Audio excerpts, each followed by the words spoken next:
And you're just in time for Richard Mwenje exclusive, yet again here to unpack political and governance conversations in this country. I'm not alone. I'm joined by none other than this renowned think tank, Professor Herman Manyora, who's going to help me bring the day's conversation home. Despite being slightly under the weather, we're still going to do our very best here on the program. Prof, how are you doing today? Wonderful. You're well? Well, yes. All right, Prof. I want us to discuss, to start our conversations with the argument from Belgut Member of Parliament, Nelson Koech, who just slightly a day ago has come forth arguing that President Ruto has no competitor in 2027 and that perhaps his only competitor will be his manifesto. But as it stands, there's no man or woman worth their salt to fight against him in 2027 ballot. Prof, is Belgut MP actually living in illusion, or how do you weigh that statement from He's a politician.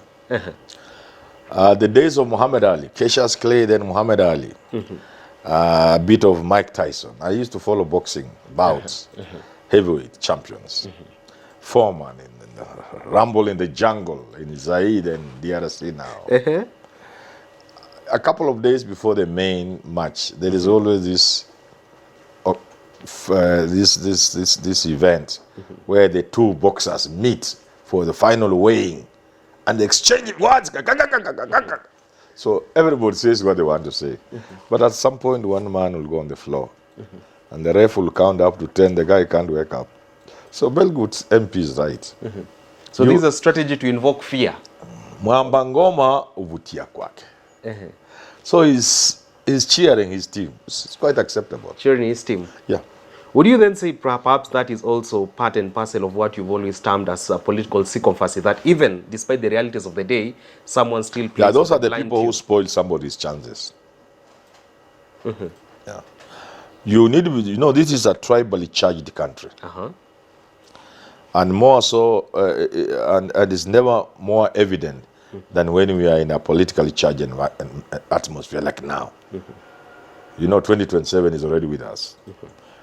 Being a tribally, ethnically charged atmosphere, you have to be very careful how you contribute to helping your tribesman. Let other people say those kind of things. I advise these Kalenjin MPs. You are spoiling for Ruto.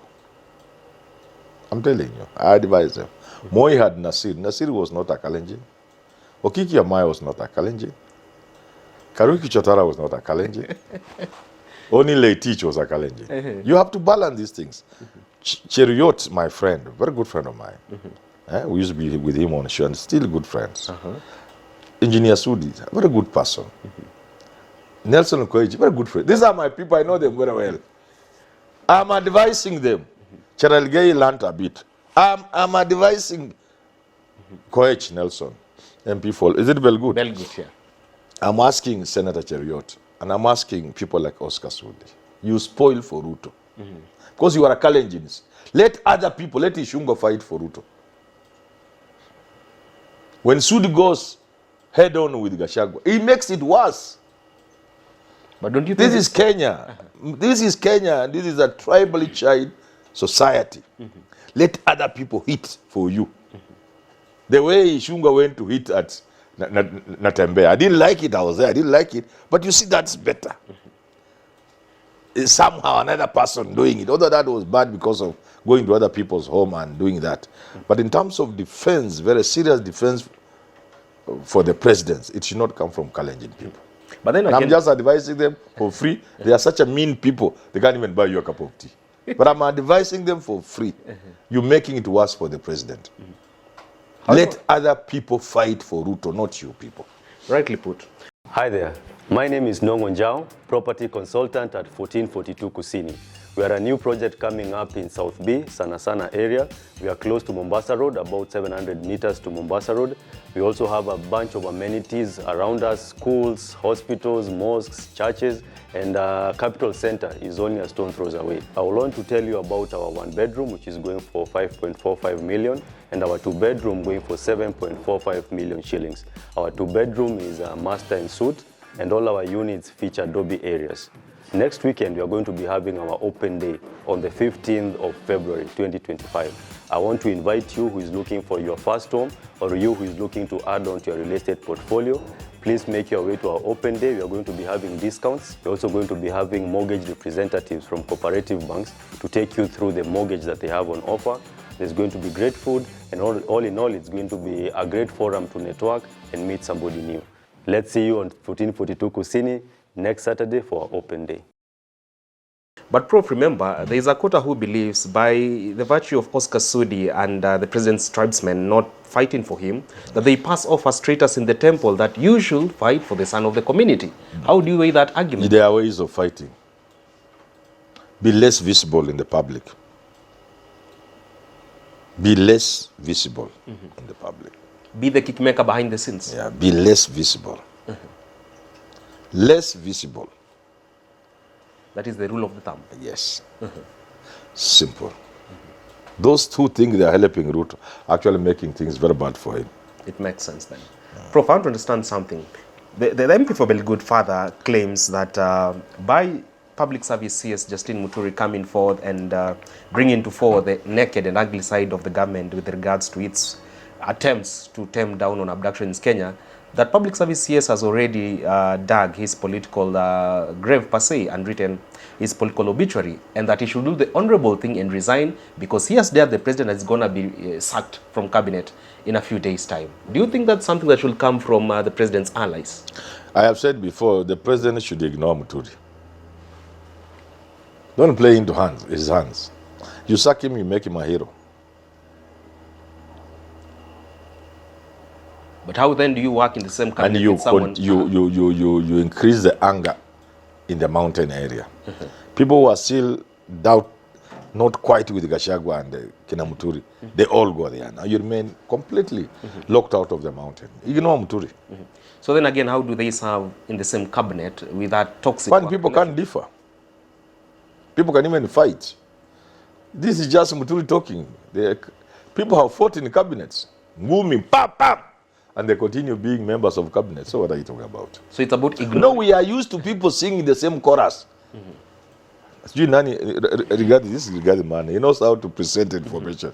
He says what? He says it's choir something. I've forgotten what he says. Yeah? Yeah. Praise singers. He called them praise singers. Yeah. We are so used to praise singing. We are so used to praising the king that when somebody just descends, kidogo, everybody is shocked. There's no dissent here. This is nonsense. This is nothing. Alternative view. People can fight even physically in a cabinet. People knock tables. You can imagine if it was a member of the cabinet. You'd have been sacked by day. I would bang the table if it's one of these things I see. And walk out either to come back or go and resign. Out of the president's face? Why not?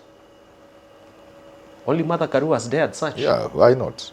But she's alive. Is she dead because of that?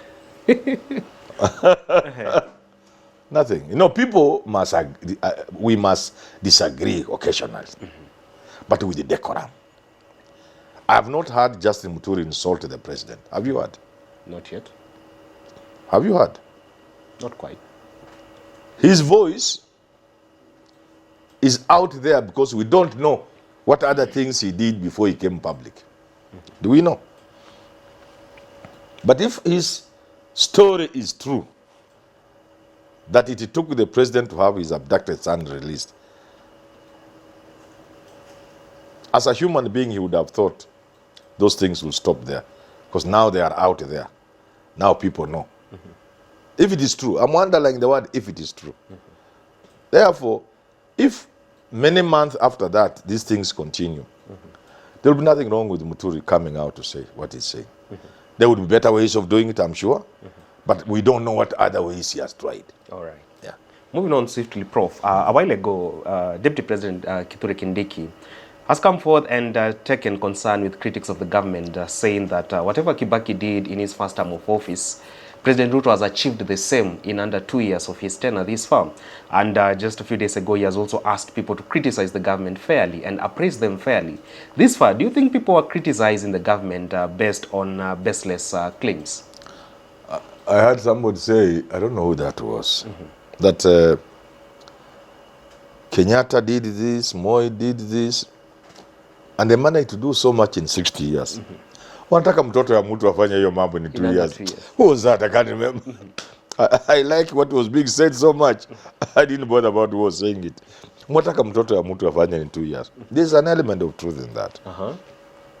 Change takes time. But I also know one thing. Which is that, as the saying goes, siku njema huonekana asubuhi.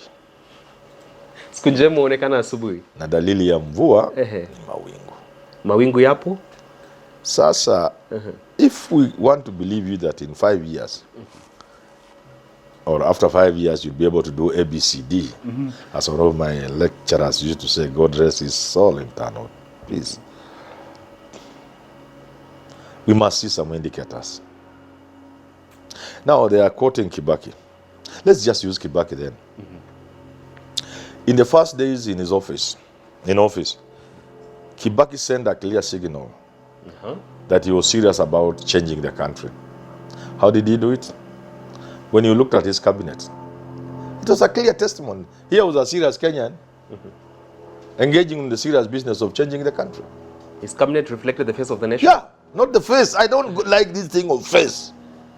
You can appoint all Kalenjin, all Kikuyu, all Luya. I don't care. I want people who can deliver. Visionary mind. This country cannot, I know the constitution talks about that. We should not get lost into that. Or gender, affirmative action, regional balance. Nonsense. We want people who will deliver this country. Because this country is collapsing. So I'm not talking about regional balance. I'm talking of the caliber of people. Mukisa Kitui, Anyang Nyong. People like those, Rengo, one serious fellows who are there. I was truly Kirwa. Yeah, Kirwa, agriculture. They were, you look at the cabinet and say, here is a president who has come in and he knows he's facing a daunting task. There are challenges he's going to face. And therefore, in the selection of the cabinet, Kiraito Murungi, Mother Karua, cabinet was made of serious people. So the first indicator that Kibaki was serious was there from day one. Men and women were the assault. Yeah, can we advance it further? He didn't wait long to offer free primary education. He didn't wait for 5 years. It was immediate. The celebrated CDF, which I don't support, it didn't wait for a year. It was immediate. And a host of other things that Kibaki did. He did them immediately. So you cannot say you are comparing what Ruto has done to what Kibaki did in the same period of time. That's not true. False comparison? That's not true. It's not true. I've never even supported Kibaki myself. To me, Kibaki is the worst president this country has ever had. Not the economic messiah that Kenya has ever had? He is the worst president we ever had. Because I am of the view that unless you fix the politics, everything else is a waste of time. Doesn't start with economics first? No, politics first. Fix your politics, everything else will follow. The economy will follow. Like Kwame Nkrumah, I believe, seek ye first the political kingdom, and all else shall follow. Kibaki committed atrocities against the people of Kenya. We will never forget. First, we got to a point where we thought mambo ya ukabila imeisha when he teamed up with Raila. Tribalists surrounded him and rubbished the MOU and kicked Raila out of government.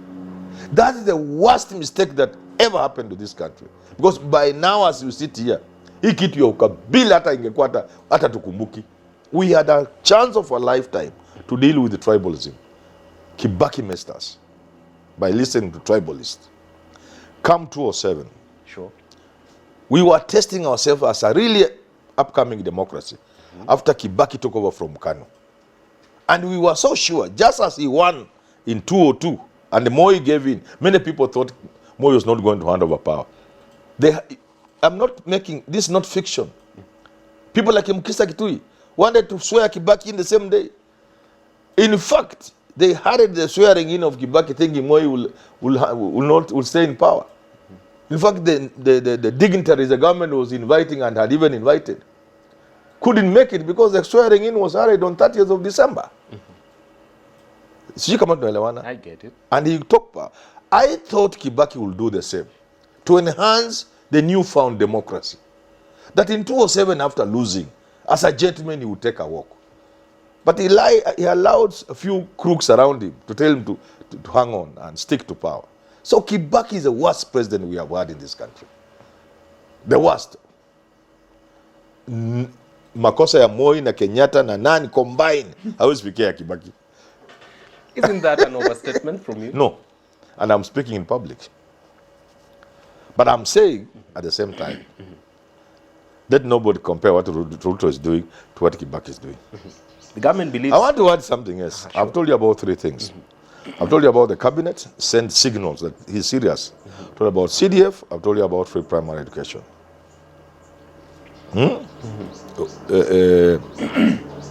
Kibaki embarked immediately on taxation. Not like Ruto to raise taxes to punish Kenyans.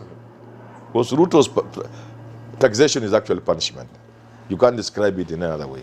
Punitive? It is punishment, yeah. In fact, in economics, we talk about punitive taxes. These are punitive taxes. What did Kibaki do? He found Moi collecting 200 billion. Kenyans, please. 200 billion. Billion ngapi? 200 per financial year.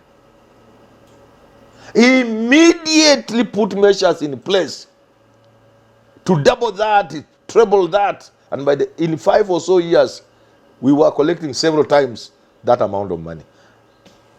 So, how can you then compare what Kibaki did in the first 2 years with what Ruto has done? And I'm not saying Ruto has not done good work. He has done his bit. But to try and compare what Ruto has done with what Kibaki has done is to insult the people of this country. You've talked about the president has tried his best to fix, or at least to tap the long-hanging fruits this far. But why is it seemingly a arduous task for him to address the abductions issue in this country and extrajudicial killings? There are always problems that take time to be handled. There are always challenges that may be bigger than the president. The way this thing, abduction, is going on, is getting to a point where people might start believing that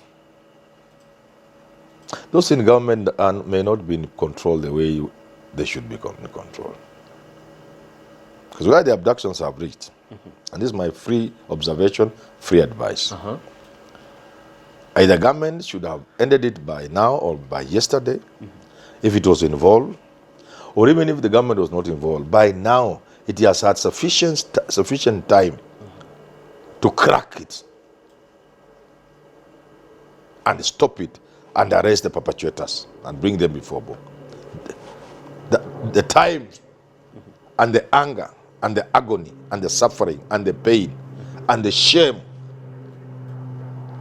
the primitivity of it all, the international shame associated with this is such that by now the government should have stopped, if it was doing it. What is the missing link then? If it is not doing it, it should have by now had sufficient time to have cracked the problem, got the people behind it, arrested them, and charged them. Now, if that's not the problem, if that is not the case, we will be left with no choice, and I want people in government to hear this, than to begin wondering, is Ruto really in charge? These are very serious questions we shall have asked. We are going to ask very serious questions. Because there's no way, if government was in charge, they would not by now have seen the futility of it as an instrument of fear. Because it cannot work. So they must have known by now. So, then, there's sufficient reasons to convince me, if government was in charge of abductions, by now they would have stopped. There are serious reasons to convince everybody, and anybody for that matter, that siku za mwizi ni ngapi? 40. Huwezi kuingia nyumba ya mtu kila siku unaiba, hata kushika. By now serikali ingekuwa imeshika hawa watu ambao siku zao 40 bila shaka zimefika, hata zikapita. So what is the problem? The president could be shackled to a higher power. No, it means the government is not in charge. The people running the country are not in charge. That's the only, I'm advising them to view it that way. That is the next logical thing. You know, the human mind it's a complex thing. There's a way in which 2 + 2 in a, then you say no. There's no way government will not stop this thing. Either if they were the ones doing it, or even if there were others. So what is the reason? They could have Because the damage to government is increasing by the day. So the only logical thing that a human mind will then get is government is not in charge.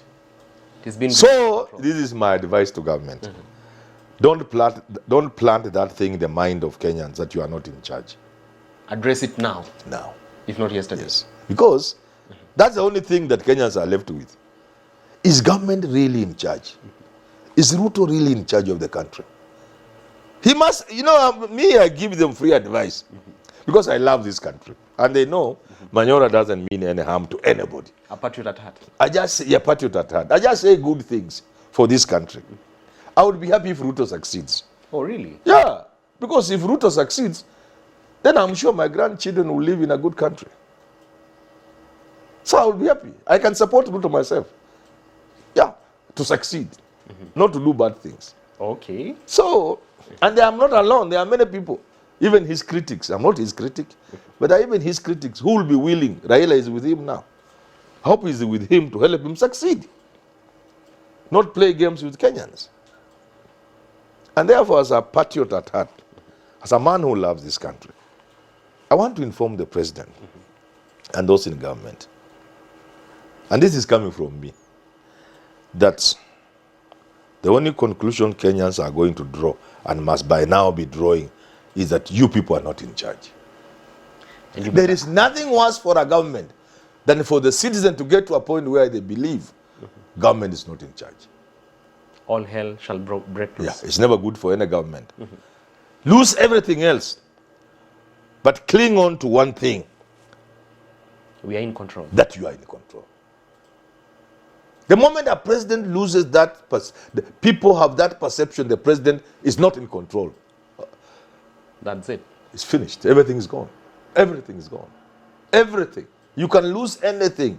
Then people say you are not a good man, you are doing this, you are not doing the other. A liar and all. You are a liar, you are kasongo, everything. Let them say. But don't let them get to the conclusion or even at the perception level that you are not in control. And these abductions are beginning to create the impression that government is not in control. And the Ruto is not in control, which is not a good thing. We want Ruto to be firmly in charge. Akae hivi kwa hiyo kiti namna hii na aendeshe nchi vizuri. Na tunamwombea. Well, there you have it. The president needs to pass the impression that he is firmly in control and in charge of this great country that is Kenya. Until you get to do this again on Richard Monja exclusive next time, do enjoy the rest of your viewing. Keep tuned to our other editions with Evan Sukinyi, Daniel Kabiro, and Professor Herman Manyora himself. We call it the home of engineers. We train you how to make engineering drawings. We have a brilliant drawing and detailing program that will not only train you how to draw and detail, but you'll also learn how to draw and detail using the software. AutoCAD. By the time that you're going to university, you'll be able to do AutoCAD by yourself. Imagine if they are asking you to just do that project for them. Once you have these tools, you will not only be industry ready, but you will be ahead of your peers in the job market, and it will give you a brilliant competitive edge while looking for a job. I would like to advise the students who are done with maybe high school, and also if you've graduated from university, colleges, and you've done a course related to civil engineering, building, architect, so that you can join here because it has a lot of practical works. Welcome to SciTech.